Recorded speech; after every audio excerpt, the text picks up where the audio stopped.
We're modeling everything. They're watching everything, even if they don't let you know that they are.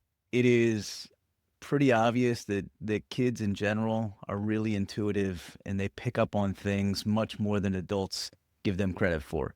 I have to be really careful about everything that I do as a role model. As a father, you better be a role model. They need somebody to look up to. How you handle things, which is really hard. Manage the darts in a way that isn't over the top. It shows calmness. It is not just what you say, it's what you're showing on a regular basis. It's easy to be a role model once in a while. It's the consistency that makes the difference. I'm a big Penn State football fan. I grew up in upstate Pennsylvania. It's like a religion up there, right? I give myself 3 hours to watch that game and pretty much lose my mind, but I still have to be like cognizant of what's coming out of my mouth. Remember when Dad lost his mind because somebody, dropped a touchdown in the corner of the end zone, right? They are watching and listening even when you don't think they are. I am hoping, boy, that's a loaded question because there's a lot of things you would hope they'd say about their father, but I'm just hoping that they feel like their dad was. Welcome to the Daughter Podcast, where fathers become everyday heroes in their daughters' lives. Grow, evolve, and lead with love. Here's your host, Oscar Pina. Hey, welcome back, everyone, to the Daughter Podcast. Oscar here, your fellow growing girl dad.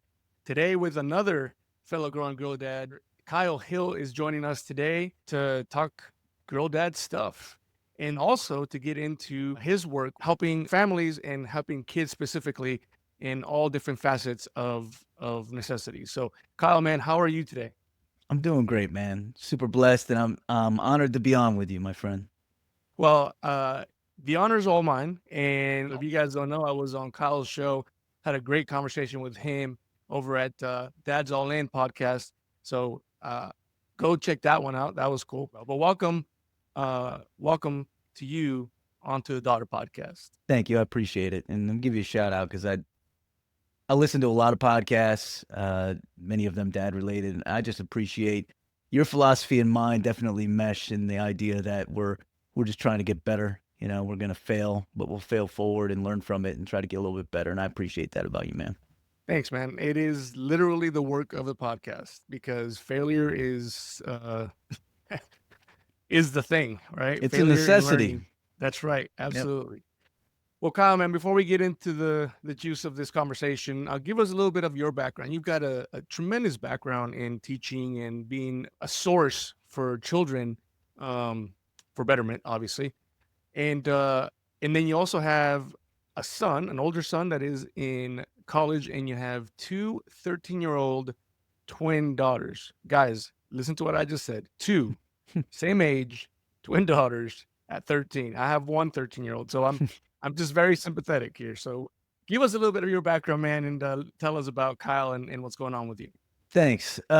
So there's a lot to it, and there's a lot of branches. I'll try to give you the quickest version I can give you. It obviously my most important job is being a dad of 3, and my wife and I are super blessed.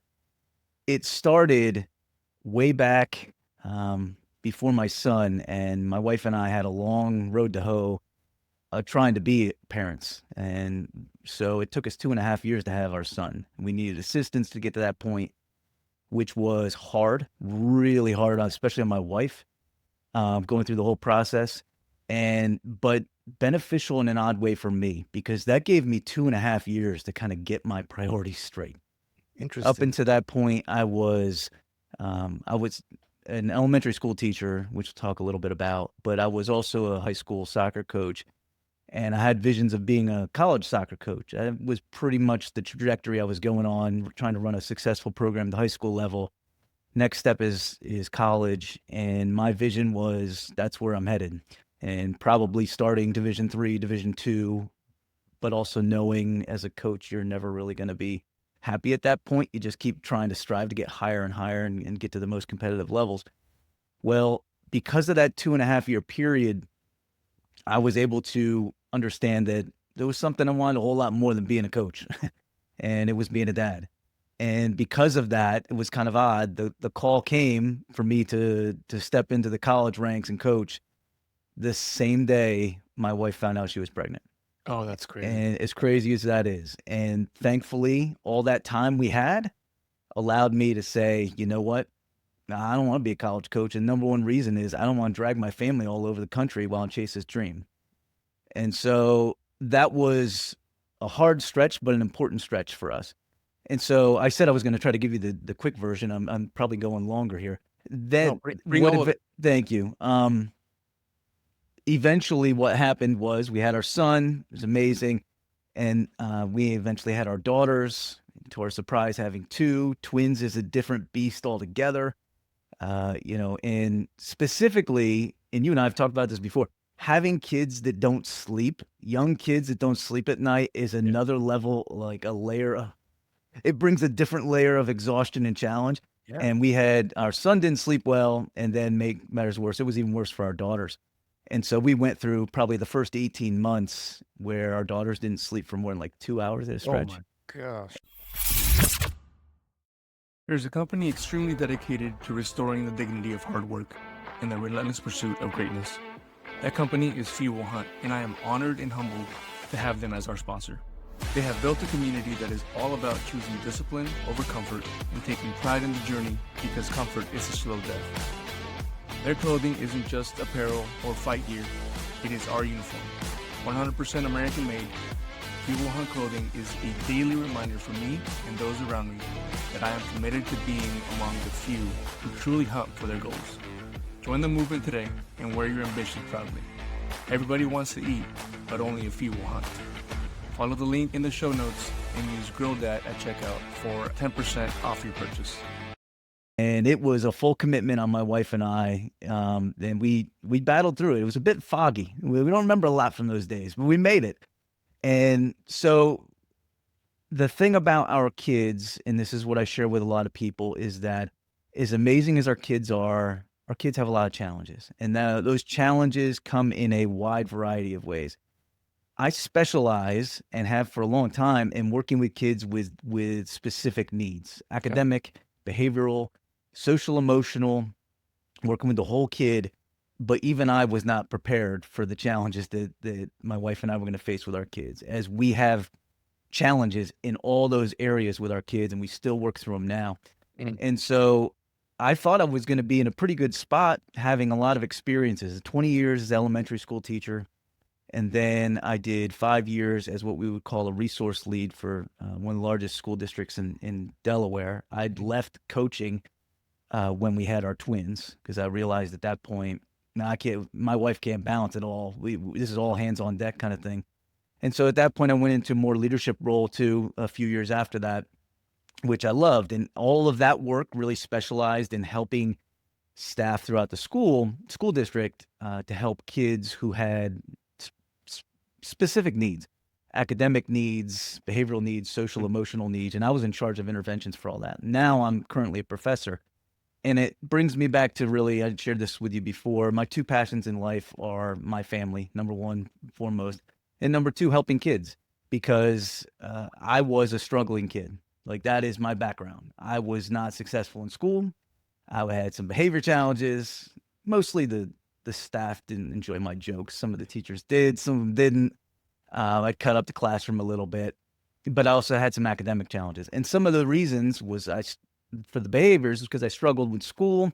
I didn't want people to know that I was struggling in school, so it was easier to turn the classroom on a dime and make people laugh at me, as opposed to shine a Right. spotlight on the fact that I was struggling with reading, I was struggling with math. That's why I got involved in education. And so over those years, I've really kind of dialed in, looked at how you help kids who have specific challenges. And my personal philosophy is the majority of kids have challenges nowadays. Society is such a mess, and the challenges that kids face now are much more intense than anything we faced when we were kids.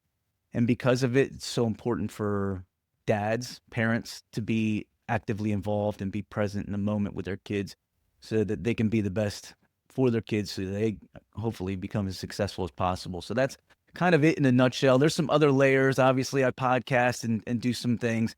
The one thing I always share about myself is that I'm not trying to chase fame, fortune, none of it. I just trying to chase impact and help people so they can help kids. Very good. That's not only noble, but it's a hard thing, I think. Would you say that the struggles you talk about with kids, do you feel like our current state, our current society, do we try to use the easy button a lot? Hmm. Man, you hit the nail on the head. Unfortunately, that's exactly it. And here's what happens. When things are hard, you look for the easiest answers. It's just human nature. It's what we Yeah. do. But I will say, when we're talking about kids working through challenges, that is not the answer. That's not the answer at all. In order for you to get the best of whatever it is that your kid is working through, to get the best results in the end, Mhm. it takes time. It takes uh, knowledge. It takes all hands on deck. You Mhm. try to build a village of people who care about them beyond just you and your wife. Hopefully, if you've got an immediate family, but even working with the school system, working with local organizations, whoever they're involved with, you build this village that tries to build them up, Yeah. and that is a big piece to the puzzle. A lot of the times, what will happen, this is especially true for dads, Mm. we have a tendency to be like, that's a problem. I'm going to look the other way so I don't see it, Mm. right? Like, I'm going to bury my head in the sand. It's hard to know that your kid struggles in anything. Yeah. It is. It's one of the worst feelings in the world.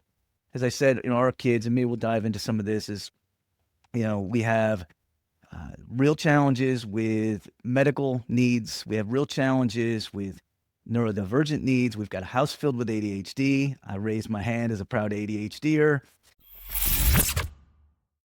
Hey, if you enjoy the Daughter Podcast, you'll love what we've got waiting for you at daughterpodcast.com.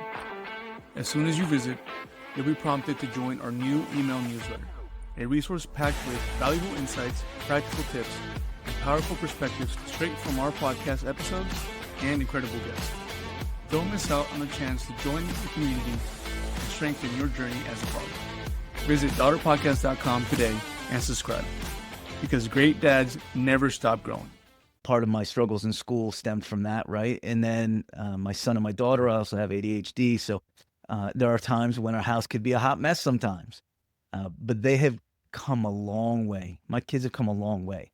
But it hasn't been because we said there's an issue here with their inability to focus, or there's an inability to follow directions, those kinds of things.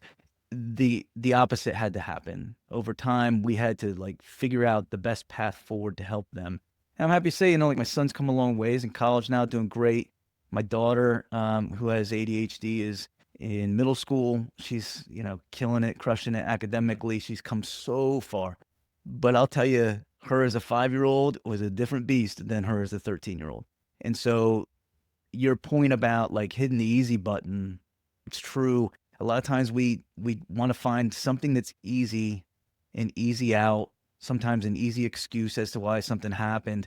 But in reality, when we're talking about development of kids, in whatever it is, right? If it's their reading ability we're trying to improve, it takes time. It takes good people. It takes effort. It takes trial and error. It takes a whole lot of learning and patience. And that's not easy. That's the hard road to hoe. But that is the road to hoe if you are involved with helping your kids get better at anything. I always say, if I wanted to help my son or my daughter hit a curveball, dads will generally say, if it's sports related, we'll say, let's identify an area we got to get better at. Right. So if my daughter's having a hard time hitting the ball that's tailing away from the plate, my son's having a hard time hitting the curveball, I'm not going to turn my head at that and say that's not an issue. I'm going to say, let's work on it. Let's find some people who can help us work on it if I don't know the answers. Right. And let's see what we can do. And it takes time. And that's the hard part about things when your kid's struggling with any area of challenge, whether it be something is academic or behavioral or emotional related, or even confidence. Confidence building is top of the list with so many kids. It's like an epidemic. So many kids just struggle with confidence now. Well, you hit on something that I covered with one of my former guests, Kim Worrell. She's a life coach, right? And she's also an athletic coach, just like you were. Yep.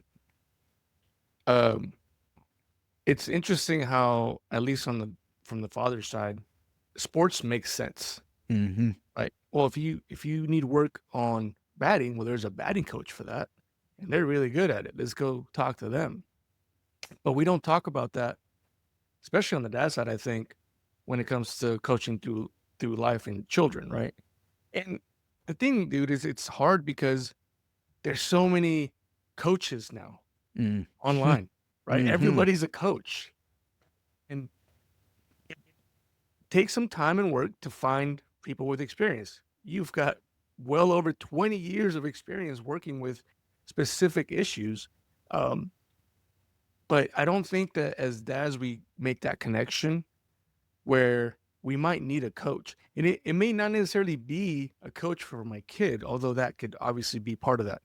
It might be a coach for me. How do I maneuver through these issues? How do I get to, you know, how do I get to be better as a dad so that I'm benefiting my child better, right? Again, I'm not saying that we all need coaches, and I'm also not saying that just go on social media and find yourself a coach because everybody's a coach. Mhm. Do some research, but think about really the connection between coaching a sport. That makes perfect sense. I need a coach because someone knows how to do this better. They're an outsider. They can see different things that I can't. And then potentially coaching for our kids and for us to get our kids to where they need to be. I'm so glad you said this, and I don't think I've ever shared this with anybody before.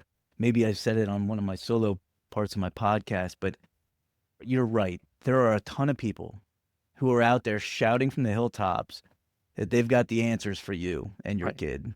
And some of them do. But here's the thing, throw up a red flag if they beat their chest and they say they've got all the answers, because For there's sure. nobody who does. There are Yeah. 0 people who have all the answers. So if that's being shouted out there, know this, that's not the person for you. I'll also, when I'm working with families, I'll lay out like a framework to help them with kids who are struggling, whatever capacity it is. And one of the main things is thinking about finding somebody or resources that work for your individual child. And I say that because this is my educator mindset kicking in, right? I had a lot of success working with kids with struggles for a long time. And now, as a college professor, this is what I try to teach my future teachers that are going out in the classrooms. It is, every brain is individual. Every person has their own unique way of doing things, learning things, producing things. And so you need to understand not every person who's going to throw out ideas is going to be the right person for your kid. And my Mm. wife and I have learned this the hard way. We have one of our daughters is struggling medically for almost going on a year now, and she has a rare conditioning, and we still haven't found the answers, and it's pretty hard. She walks with a cane, due to some physical challenges that her condition has caused increasingly over many months. And now we're getting ready. We finally got accepted to do some work with John Hopkins, which is a research foundation, because her condition's pretty rare. But what we found through all of that Mm. is there's a lot of people who have a lot of opinions. And because of that, we've tried so many stinking things. Right. And we have figured out a lot of it didn't work. Yeah. A lot of it was not even close to being helpful.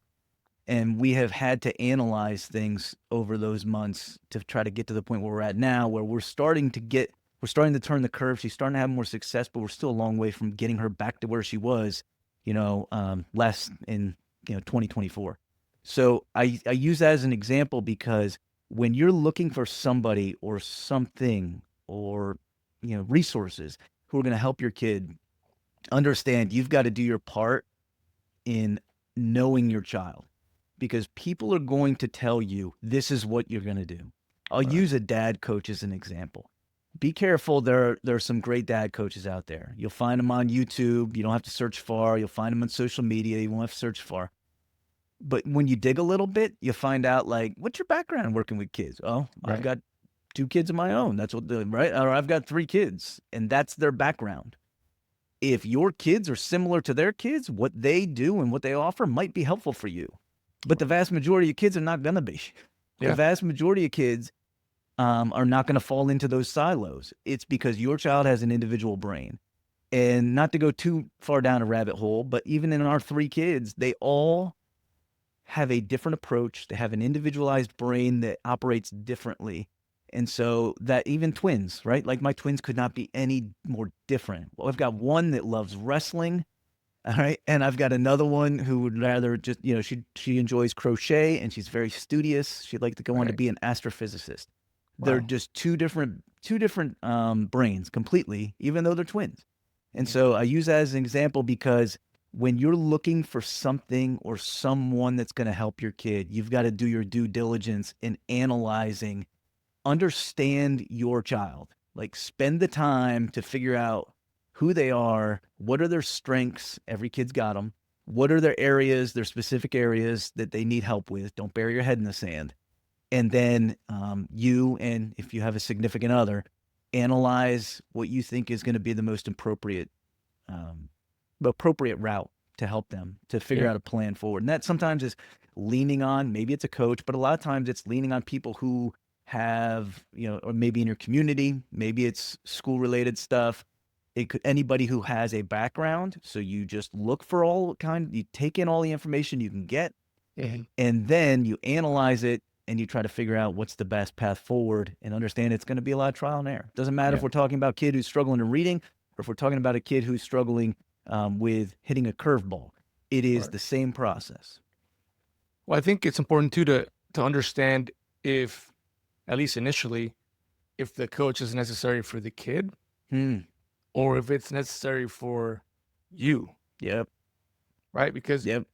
what I found as I've tried to figure this thing out is that there's times where unintentionally, I don't think that's the word, unintentionally, Close enough. uh, unintentionally, I almost place blame for something on one of my kids Mm-hmm. that is really on me. Yep. Uh, and I think that, again, unintentionally, we do that sometimes. And that's kind of an easy button, if you will. Not because we want it to be an easy button, but that's just kind of where your brain goes like, well, if, there must be something wrong with her. In reality, sometimes, man, like what I've learned, kids, kids are kids. Mm-hmm. And if you really look at like what a kid should be doing, half the time they're just doing kid stuff. Yep. Right. Yep. And whatever is in your head thinking that that is wrong, maybe just a thought that we need to work through before we start to act on that. Now, obviously, this is one, not professional advice. This is just, uh, you know, life experience. But two, we we want to know our kids so that we know when to make that differentiation, right? Yep. Is it something that I need to work through because I'm kind of imposing or I'm thinking uh, that it's my kid's something's wrong with my kid, or is it something that is legitimate? Like, all right, we've done the things. I know my child. This is something where they need help in. I think that's important to differentiate, don't you think? Oh, without a doubt. And it's interesting when you look through life through the eyes of your kids. Um, they're just trying to figure out life. Yeah, yeah, And yeah, I guess with age comes for some at least comes wisdom. I don't know if that's the case, but more experiences, right? That yeah, doesn't necessarily mean the older you get, the smarter you're gonna get. I feel like I might be on the decline here. As somebody who's getting ready to turn 50, I've seen a lot, not just in my family, but with working with other yes, families, and obviously working with kids and a variety of settings, from like intensive behavioral settings to general education settings. I've seen a lot, and what I've noticed is that kids are just trying to figure out life, and yeah, it's not easy, especially today. It's not easy.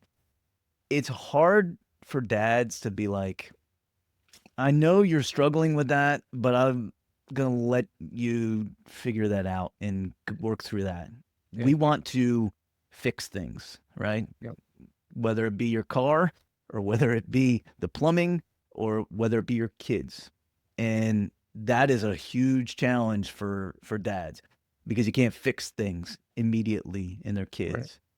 So when we talk about, trying to help them, trying to step back a little bit and allow them the room to figure things out, it's hard. It's Yeah. really hard. I just watched a video clip this morning before we jumped on.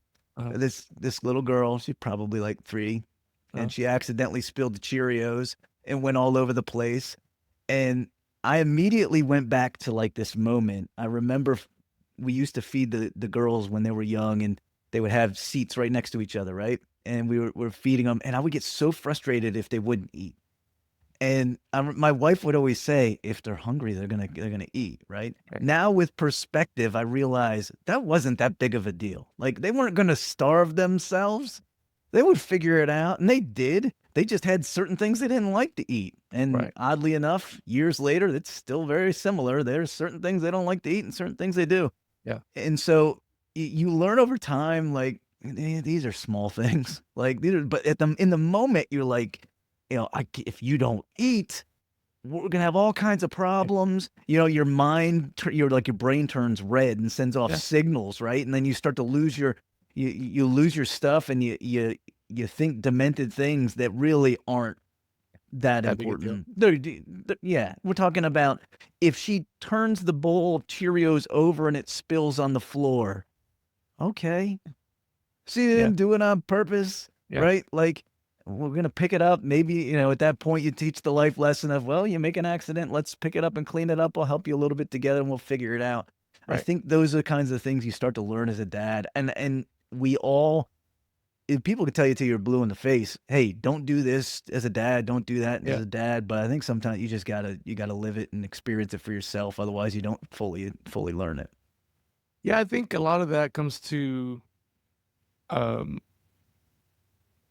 unfound pride where you're like, no, no, I got it. Yep. I got it. Yes. Right. And Yes. you know, looking back at my girls now, and I had the dudes, like the old dude that's like, hey man, like enjoy that. That's gonna go real Mm-hmm. fast. Mm-hmm. And I heard it so much, and you hear it from your family members, you hear from everybody. And now I'm like, I wish I would have just been like, oh for real, like almost like panic about it, like, oh really? Let me go enjoy this real quick because Yes. it wasn't like that. I mean, it's like just like you said, it's I got to go put my hand on the fire first and then figure out if that's actually hot. So it's silly, but it's just the way we do it. It's That's crazy, it's a great analogy. It's so right? true. It's It's so like, true.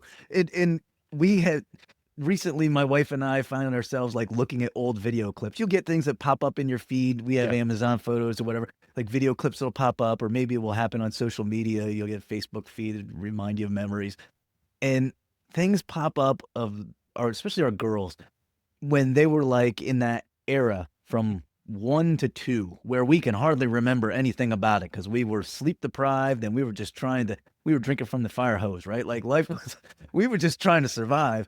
And I do think to myself, man, I wish I could remember more of those moments, right? Like, and it wasn't, it was great being a dad. It was great. But there are moments of parenthood when you're like your head feels like it's gonna pop off your body, right. and it can go for stretches. And I say stretches, I'm not mean like a day. I'm talking like it can go for months. Depending on what it is your Hmm. kids are working through, and you you look back and you think, man, I wish I would have seen some of those smaller moments. Right? For sure. We get caught up in some of the things that are challenging, some of the things that are a struggle, and sometimes it's just important to like breathe a little bit and enjoy the moments that you have and laugh at the stuff that your kids do, Yeah. right? Like, this is probably one of the things that maybe set me apart from a lot of the other educators and why I ended up getting called on to help it in a wider capacity. Um, I would laugh at some of the things of the kids that I was working with, whereas some of the other teachers would be similar to how teachers treated me, like I was treated like I was a demon, Yeah. right? And I would laugh. And then those connections with kids helped, and we would figure it out over time. Like, Right. this is an area to improve on, but you didn't hurt anybody, right? Like, we'll figure this out. And so, the same kind of approach when you're a dad. Sometimes you just gotta sit back and just laugh, and even if it means just in your head, right? Like, just laugh at the moment and realize they're just kids trying to figure out their way in Yeah. the world. They're going to make mistakes just like we did. I know as I did as a growing up as a knucklehead, my brother and I, we tormented everybody, my parents especially. So it's just all learning process. Yeah. Well, I'd be remiss if I didn't ask you about you becoming a girl dad. Yeah. And obviously there's a surprise there because you ended up having twins. Yeah. But tell me a little bit about, Kyle right when you find out you're having girls or Mm. a girl, a daughter, and then to come to find out you're having twins. And give me a little perspective from, your son. You've had your son first, Mm. and now you have your daughters. Give me a little bit of perspective from that. So it's an interesting question because I think because it was such a long period of time where we were trying to have our first child, um, I still remember when my son came out in that first day thinking, this is a love I have, like a level of love I have never known before. Like, and I quickly picked up on that. Like, Yeah. and what I learned over time is there's good parts of that and there's bad parts of it. It's Yeah. why dads lose their minds sometimes. Like you see fathers run out onto baseball fields, because it's their kid running around the bases and something happens. It's a level of love that is intense. Yeah. And I thought I'd hit the ceiling with that. Mm. And then I had girls, right? And it is just a different beast altogether in that, having two in one shot was interesting. Challenging for sure, but also, I don't know, there's this dynamic where your protection, like the protection part of your brain kicks into another gear. I felt that way with my son. But it's definitely more so when you have Mm. girls for some reason. At least it was for me. It's not the same for everybody. Having daughters helps you see life through a different lens as a dad, as a male. We are and I don't want to generalize, but overall, men are very like center focused. Yeah. Like this is what I'm focused on. And I knew this some because I coached high school girls soccer too. I did boys in the fall and girls in the spring. And so I had an idea, but not to the extent that I did when it's just different when it's your own kids. Mm. And so looking through the lens of how they interpret the world, how they take things in, it's refreshing. Mm. The best example I can give you is this. So if I was coaching and we lost a game, Mhm. and it was a heartbreaker. Maybe we lost a conference. Maybe we lost a state championship, whatever. Mhm. I still remember those rides home. And you could hear pin drop Right. and tears in some cases, especially if it's the end of the season. It's just tough, just really, really tough emotionally. However, the ride home with girls was different. When we Okay. take our team home, there would be some of that for a little bit, and then they'd spring back to life. We could Understood. have lost a game in overtime, and I'd just miserable. Like Right. we're done. We're out of the tournament. And 5 minutes into that drive home on the bus, and you just thought, no, life is good. Life is Right. good. And there is that is a different mindset for guys, right? Yeah. Like it is, but what it is perspective Yeah. that males don't, they lose focus of. When I say we are focused, we are dialed in on certain things, Yeah. they've got a better perspective on things. And I see this in my girls as they've gotten older. That I'm not saying you necessarily see this as their 5-year-olds, but now as they got into late elementary school, they've gotten older, they understand, yeah, this is important, but this isn't the end of the world. And I find that to be incredibly refreshing because Yeah. as somebody who I have an ability, so one of the characteristics of ADHD, a lot of people think ADHD is like you can't focus. It's actually the Mhm. opposite. You focus on everything. And one of the characteristics that a lot of us have is just like this next level, most superhuman trait where you can just dial it in and hyper focus Okay. And that's a good thing. That's a bad thing. Meaning I can do that and I can use that. I'm a grinder. I'll get stuff done. Mm-hmm. But the world can collapse around me and I won't even notice it because I'm all locked in. But I say that as an example because, when we're talking about getting locked in, if you're some people who can see what's happening with a better perspective and understand, all right, this is important. Yes, I got to finish this project, but in reality, this isn't the most important thing in the world, right? Like the world's not going to come to an end if I finish this. So I've found that my daughters have a better understanding of that than my son. My son, when he was gaming at a Yeah. young age, the game didn't go well. He's ready to throw a controller, and I think I was probably the same way, Yeah. right? Right. And the girls will just walk away, move on to something else. It's that part is definitely. I appreciate that part, to be honest Yeah. with you. Yeah. But to go back to your question, like there is definitely a change, like how, you felt when my son was born, my daughters are born, but probably the biggest changes have been since watching their progression through life. Well, in case you didn't know, if you go back and listen to every episode of the Daughter Podcast, and when I asked that similar question, you're saying you're not going to generalize it, and we don't generalize here. However, the data's in, right? Yeah. Like every dad that has, particularly the ones that have both perspectives of son or daughter, whether it's son first, daughter second, or flip the scenario, same concept. Yeah. And I'm only speculating here because my perspective is only daughters. That's all I have. Yep. My speculation is that, and I think because at least when we first, when my wife was first pregnant, my thought was to a son. Don't ask me why. I just thought like, oh, okay, I'm gonna have a Yep. son. I guess Yep. this is the way it works.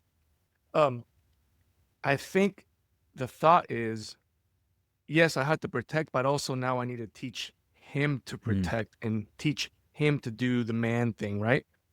Whereas I know I didn't feel that with my daughters. It was more like, how do I protect this whole environment now? That is a great point. 100% true, I think. Yes. Yeah. So, and again, that's speculation, guys. I don't have a son, but knowing that, or at least thinking that I was going to have a son, that was my initial thought process. Like, all right, how do I teach him how to do this, this, and this? And it's so interesting because my wife and I have talked about this a lot. I never wanted to say I wanted a son. I never I want a son. Like it was just like an assumption for some reason. I don't know why. I was like, all right, well, we're pregnant. Okay, we're having a son. And when she told me that we're having a daughter, you can ask her. I kept going back to her, like, no, stop, because it didn't make sense. Because I grew up around a bunch of boys, and that's just kind of the mindset.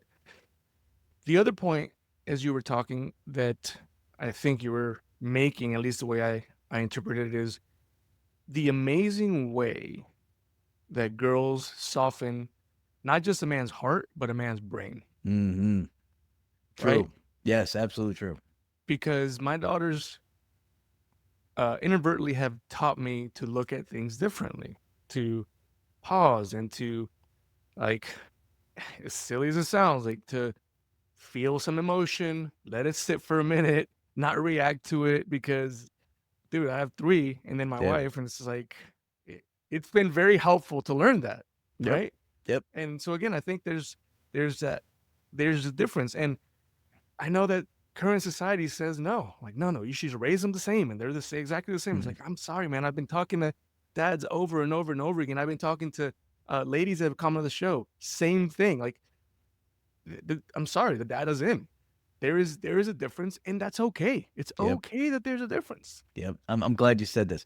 So this kind of goes back to like the individuality of each kid. And there's definite characteristics that align well with boys in general and with girls in general. I'm a big fan of, if you've got boys, and actually girls, because he kind of dives into both. Dr. Michael Gurian is like one of my heroes. And interviewing him on one of my other podcasts for educators was like one of the highlights of my podcasting career, because he's written like 30 some books, and he analyzes boy brains versus girl brains. And the reason why I have been drawn to this guy is he was like the first person to put into print things that I had thought about for a long time and I Okay. couldn't describe. So the example I'll give you is this. Like the difference between the two. So there's something called aggression nurturance. Okay. Now this will resonate if you've got boys, or obviously you're a male, think back to your Yeah. childhood. Boys show affection by doing. And in some cases that means by like throwing each other around. Right? Right. The example I go back to is so my son and my nephew were about the same age. I'm both about 18. And when my nephew turned, I believe it was his 9th birthday, he had a birthday party and we were going to go to this place and we are going to play laser tag and all of that. But so he invited all these boys from different aspects of his life. So he had his lacrosse buddies, he had his school buddies, and then my son, from the family, they didn't really connect. Most of them didn't even know each other. So all the parents show up at their house and they say, we're getting ready to go, waiting for all the parents to drop the boys off, and we're going to drive them. So go ahead out to the backyard. There's a trampoline back there, right? And you do whatever. So probably 10 boys get in this huge trampoline. And within 30 seconds, they start throwing each other around, right? And I remember the looks of the moms, like horror. Like, look at them. They're wild animals. And I was like, well, I see this every day. Like, this is by the time I was teaching in elementary school, recess, right? Like, you have to constantly monitor the boys because this is where they want to go. And it's almost like a girl's brain will be conversational. We'll figure each other out conversationally. That's not what boys do. Like, boys are like, it's nice to meet you. I'm going to throw you across this trampoline now. And that's my signal to let you know you're good. We're good, right? We're cool. Yes. So going back to your comment is like, there is definite differences. Like there is an individual brain because there are some girls who are definitely like more physically relatable than that. My daughter's one. She loves to wrestle. She's a black belt in karate. She loves to spar. Like that's probably not for every girl, but there's some outlier girls who would fit into that category. But in general, we start to generalize and parse them apart. Yeah. You see things like this. Girls are more conversational. Boys are more physical, and they're kind of drawn certain ways. And I kind of like finished that comment off on description in a classroom. Like boys, if your daughter is really descriptive on how she explains things, that's pretty common. Boys, that is not common. No. The one thing I would often say, I used to do these trainings for the school district that would be geared towards boys because that's where a lot of our behavioral needs came from. And I would say, here's one thing that you probably have not thought about is that, let's say 3rd grade boy, for example, their struggle with writing. That's very common. You want to know why? It's because their brain hasn't developed as much at that point in that portion of the brain when it talks about descriptive language as a girl's brain. They're usually more descriptive. And because of that, you're going to get much more like dialed down versions of descriptions. And throughout this question, I put up a picture of an orange and I said to one of the guys in the room, we're talking about a teacher, right? Like he's an adult, probably in his 40s. Yeah. Describe that to me. And he said, it's an orange. Great. Good start. What else you got? It's an orange. Okay. Thanks for playing. And then I went to like the ladies, describe that. And then they would go into like the smell of it, the taste of it, right? But a male brain is very like direct to the point. But the girls are more descriptive, and you see that in emotions too, right? Like they're more willing to put emotions out there. And that can be hard for dads. So because we still have that like, I'm just going to fix this mentality. And then you have emotions. So being a father and stepping back and letting them have that is really challenging. Yeah. And this, when they start to get into the ages where hormones are related, this is definitely a common occurrence. Like they're going to have a lot of emotions, a lot of hormones are flying. And it's tough for a dad to be like, I'm just going to fix this problem, right? You got to step back and let them have it. Well, it's a lot of times, at least for me, it's not even like I'm going to fix it, right? It's more of like, are you seriously freaking out about this right now? Right? Like, this is one, it's kind of silly in the moment. But two, in the long term, because I have a 13-year-old, so it's like in the long term, this matters 0% in your life. Like, Yep. but it's impossible to get that through, right? Because their world is it's so small in the Yeah. moment. Yep. And that's really where I get myself in trouble. It's like, is this really a big deal? Like, why are we crying about this? Right? Right. Like, that It's would never. funny. It's like the message I was saying earlier that I had to remind myself as a kid, like don't be worried as much about my daughters when they aren't eating. Yep. You remind that of your kids as they get older. Like this Yeah. isn't that big of a deal. Right. We'll work through this. It'll be okay. Yeah. But if you say it's not a big deal, all of a sudden you're like, Oh, don't do yeah, that. no, Don't do. it's crazy. That's like message 101 for fathers as your Yes. daughters start to go from like 4th to 5th grade, somewhere in there. Yeah, don't do that. Yeah. We so you hear a lot like acknowledge the emotion or let Mhm. them be heard, right? Right. And I had one time where I can't tell you what it was, honestly, because it's just blur, but where I was just like, hey, the world doesn't care about your emotions. And it just like made it even worse.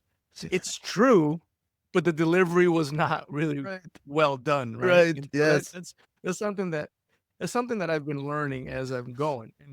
And it leads me to my question for you. You're an educator, you've been learning a lot, obviously, through your career from the kids, and now you're giving that information to other educators, which is great. What have your daughters taught you, Hmm. especially now at the age of 13? And I'll just say, for me, 12 and 13 was a very definitive line. Like it was a very noticeable line. It almost felt like the day of her birthday. It was like 12, we're good. 13, I was like, who are you? Like it was like different. So what have you learned? What have your daughters taught you? If you take your educator hat off and put on your learner's hat on, like what are you learning right at the moment? Yeah, they taught me I didn't know nearly as much as I may have thought that I did. So, Welcome to the club, brother. oh man.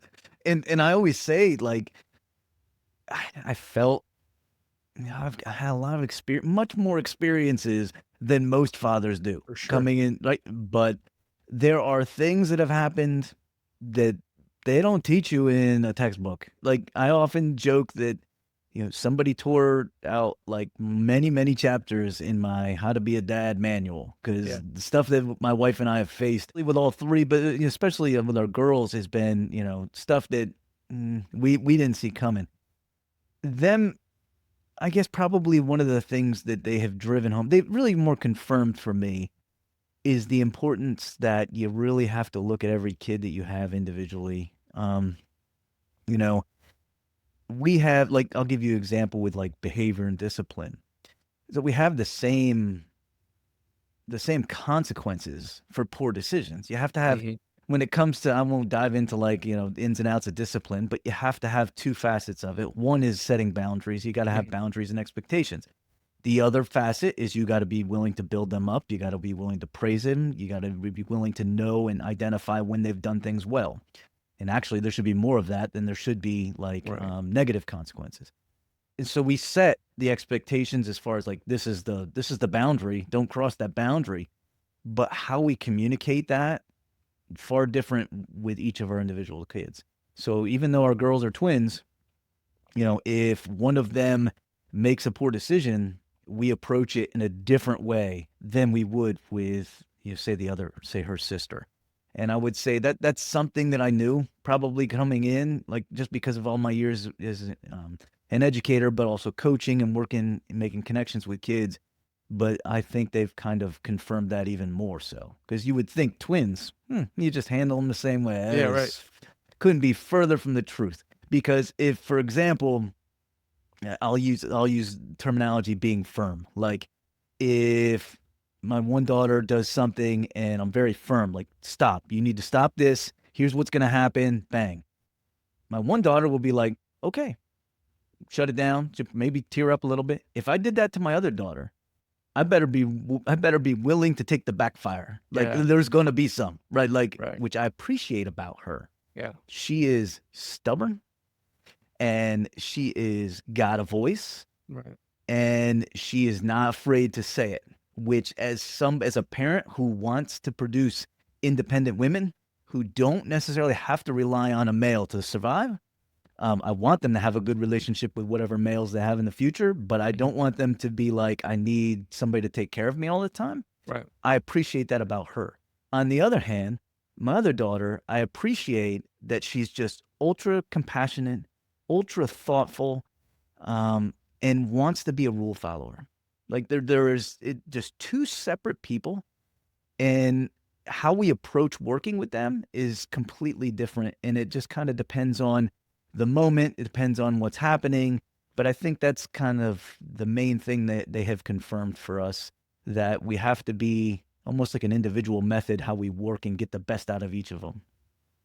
Yeah. Oh man, I know we're getting short on time here. Give us some information and resources that you have either been a part of or that know of, particularly for parents that need that help with their children and all the facets that you talked about earlier. Yeah, yeah. So I'll tell you what, I'll give you a real quick rundown on like the framework that's helpful. And I say the framework, if your child struggles with confidence, this could work.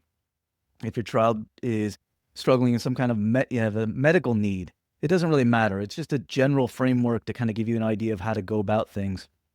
And really, it's a process of how you go through and find help and put action forward to help your child. And knowing that, number one, is hard.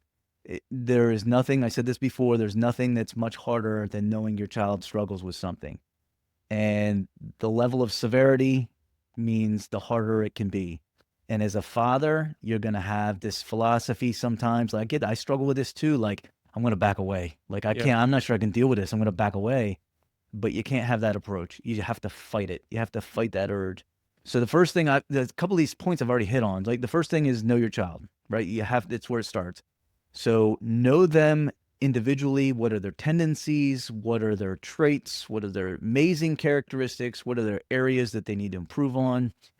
I think in terms of this is looking at how I'm going to help them, right? So if I'm able to be honest and not bury my head in the sand and say, okay, my daughter is struggling with this, then we're going to be able to hopefully have a better chance to find help for her in that area. But if we just completely look the other direction and not have a supportive mindset, the opposite will happen. And the best example I can give you is just remember, you're the expert with your kid. So when I was coaching soccer in the summers, I used to train Delaware. I'm in Delaware, so it's a small state, which is kind of cool because I would train goalkeepers just through the summer, and not just on my team but throughout the state. And I'd get them together, and how I would approach it would be different for each individual because everybody's body is different. So you can extend further with one kid. One kid's taller, one kid's not, one kid's maybe stockier. So their approach to goalkeeping has to be different. Same thing with your kid. Like you have to understand their individuality. You have to understand what is their area that they need help with, but also are there some things that will help them, if that makes sense. And that leads into the second part, which is, now that you know what you're going to work on, whatever area it is, let's say your child needs, maybe they have a medical need. Now we got to search for people who can help, right? You're going to search for people or resources. So resources could be, you could find stuff on social media. Facebook groups are a great idea. Get involved in Facebook groups, even if it's not your out there and like communicating and replying to people, but just taking it in, real experiences from real people in the moment. I haven't talked about my son much and his medical needs, but he has type 1 diabetes, and he was diagnosed when he was 8. And that's if you don't know much about type 1 diabetes, it is a game changer. He is insulin dependent. His pancreas shut down. The rest of his life, he needs insulin to survive. So it is a game changer for the entire family. Well, one of the things we found was that there's a lot of people in Facebook groups that are very helpful. Then it goes to my third point here in the framework, is that you got to analyze the information you get, because we also found there's a lot of people who will overblow things or Mm, maybe give information that's probably correct for their kid, but it might not be correct right. for yours. And a good example is we found so when he doses himself with insulin, luckily there's been a lot of amazing research and he's got devices now that help him. He doesn't have to just inject himself manually insulin all the time anymore. But way back in the early days, they say just look at carbs and they'll give you like a ratio, and that's how you decipher how much insulin he would get. And we would look at all these things, and parents would give all their ideas, and the medical physicians would say, hey, this is what you do. And then the best example I would say is spaghetti. Oddly enough, pasta is a high carb meal. Right. You would think he would need a lot of insulin, Mhm. which majority of kids and adults do if they're type 1 diabetics. He does not need any. I don't know Really? why. Yeah, don't know why. He doesn't need any. It's like the only thing he doesn't have to dose himself for. Why? Wow. No, I don't know. And even the medical physicians couldn't tell you why. But Right. this is my point. Like, you search for people who can help, but you analyze this. Is this information right for your individual child? Mm, And so if ADHD is another example, there are a lot of, it's a large umbrella and there's a lot of characteristics of it. And it looks different in all kinds of different kids. So if your daughter's struggling with ADHD, the question would be, what are the symptoms and characteristics that you're seeing with her? And then you try to figure out, would this work? Would this work? Which kind of brings me to the next portion is that you figure out what you think is going to be helpful, and then you try it.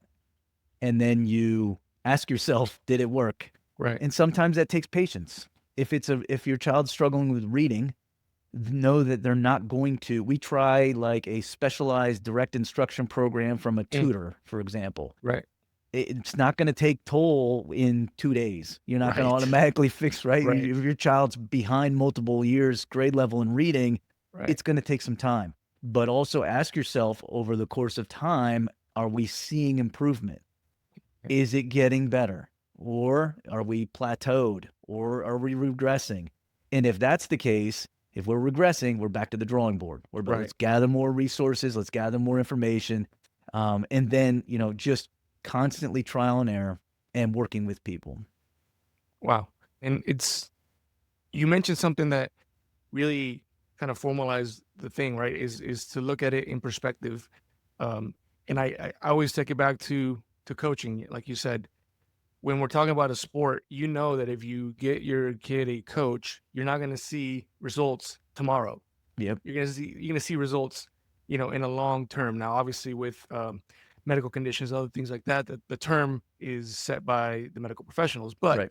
understanding that it's not going to be right away, um, and really just watching out for the real dangers of it, right? Like you said, I mean, your son goes to put in insulin after spaghetti. It's probably more harmful than good for him Right. because he doesn't need it. So just Right. understanding those, I think that's incredible information to have, especially from someone who has experience.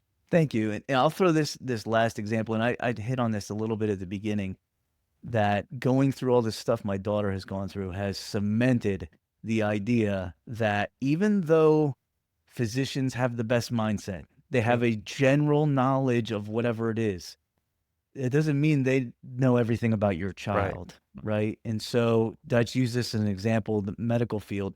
We've had a lot of people in the medical field. I can't tell you how many tests and appointments we have had for my Mm, daughter over the course of the last year. And oddly enough, like the most probably impactful person was a mm. physical therapist. Oh, interesting. Yep. And because he has a specialized knowledge in an area of her condition, Right. right? As opposed to some of the doctors, they have a surface level Yep. knowledge base. So I say that when you're looking for somebody who's going to help, understand there are people who you sometimes really got to like dig deep to find the people. Yeah. If your child is a good example, this is one that often comes up in my line of work, a kid with dyslexia, which is Mm, much more prevalent than parents realize. They struggle with reading, and dyslexia is much more than just like seeing and writing reversal letters. That's what most people understand. But in a lot of cases, it's like things moving on the page, things going in and out. Some people call it earthquake syndrome. Paper, like the text will break. There's all kinds of different things. And it can't, like, a century ago, they said just put some glasses on, it'll fix it. That's obviously not the case. It's neurological.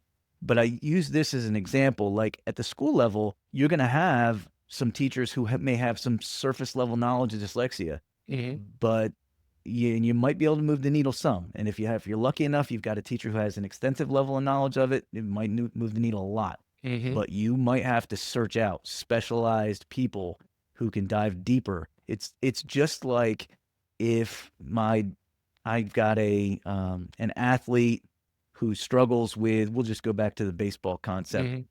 They struggle with hitting. I'm not going to find just a general coach to help my child with hitting. I'm going to find a hitting coach. I'm somebody who can break down the dynamics and the characteristics of getting the swing right that's going to work for them individually. You have your own individual swing. You got to work through those dynamics together. So yeah, very good. Tell us a little bit about your podcast, and then obviously Recharge ED. What is that looking like, and what can parents benefit from on those? Yeah, thanks. So my media company is Recharged Family, and under that umbrella has traditionally lived like my work with educators, my work with families. I've actually kind of consolidated everything. I am pretty much going all in now on Dad's All In podcast. I just retired my longstanding podcast, which had been doing great for educators, but I feel like it probably had run its course. It was on the upswing, but I felt like just kind of like a passion to move this direction, to put more work into helping dads. I have the Dad's All In podcast, and episodes drop every week. I have the Dad's All In podcast YouTube channel where I provide different content, videos every week, try to put out about three videos a week. That's where I'm at now. My website's rechargefamily.com, although that's going through some changes soon. I'm probably moving the direction where everything's going to be Dad's All In podcast. But I've done traditionally in the past, I've done a lot of work with families.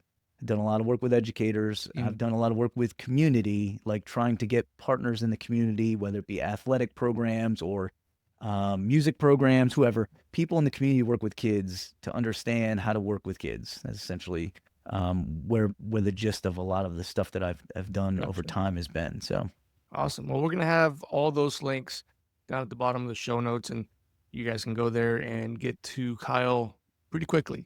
Man, it's been a pleasure having you on. Love the conversation. It feels like a continuation from the episode with you. And sure does. It's great to have you. I feel like it won't be the last time we have you on here, because Absolutely. You've got just so much knowledge and experience, man, that I know that our community is going to be able to benefit from. So can't thank you enough for coming on here and spending some time with us. Thank you, man. I appreciate it. It's been an honor. And, like you and I both say, just keep failing forward, dads. It's how you learn. That's right.